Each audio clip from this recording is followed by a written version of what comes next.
Jalan Cadas Pangeran selalu dikaitkan dengan hal mistis. Salah satu cerita mistis di Cadas Pangeran ialah sering munculnya sosok hantu wanita. Tak hanya mistis, setiap pengendara yang melintas di Cadas Pangeran juga dihantui mitos yang berkembang.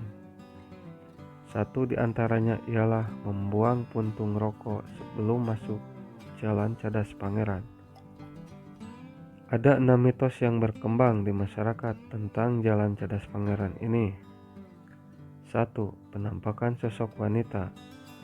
Salah satu kisah mistis di Jalan Cadas Pangeran yang tersohor adalah penampakan sosok gadis di tepi jalan. Dari kabar yang beredar, gadis tersebut akan melambaikan tangan untuk meminta tumpangan kepada pengendara yang melintas. Sosok ini sering menampakkan diri kepada pengendara pria. Mulanya ia berinteraksi dengan malu-malu hingga akhirnya minta diturunkan di suatu tempat. 2. Sosok hitam tinggi besar.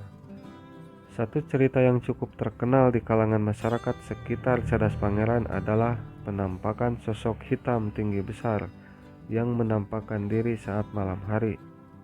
Sosok ini dikabarkan akan membuat kendaraan mogok dan sulit untuk melanjutkan perjalanan. 3. Trisula gaib. Jalan raya Cadas Pangeran yang dilalui banyak kendaraan besar dan kecil tiap harinya masih berdiri kokoh. Dipercaya di lereng pegunungan Jalan Cadas Pangeran telah ditanam sebuah mustika gaib berbentuk trisula. Konon, trisula tersebut disusupi 3 siluman gaib. Apabila ada orang angkuh dan sombong melewati jalan tersebut, sosok tersebut akan menampakkan diri. 4. Penampakan hantu kepala.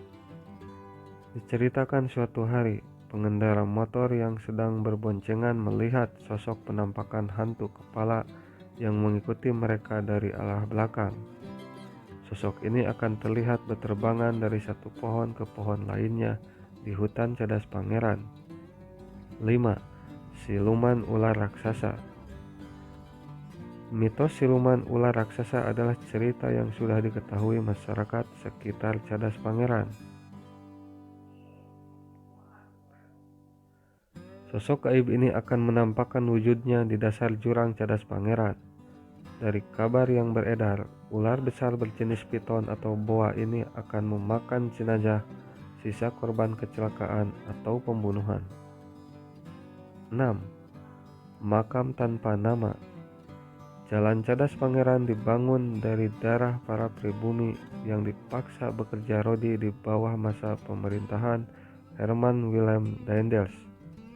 Jika melewati sekitar Jalan Cadas Pangeran lama, terdapat beberapa makam dengan batu nisan tanpa nama yang diyakini sebagai tempat peristirahatan para pekerja rodi.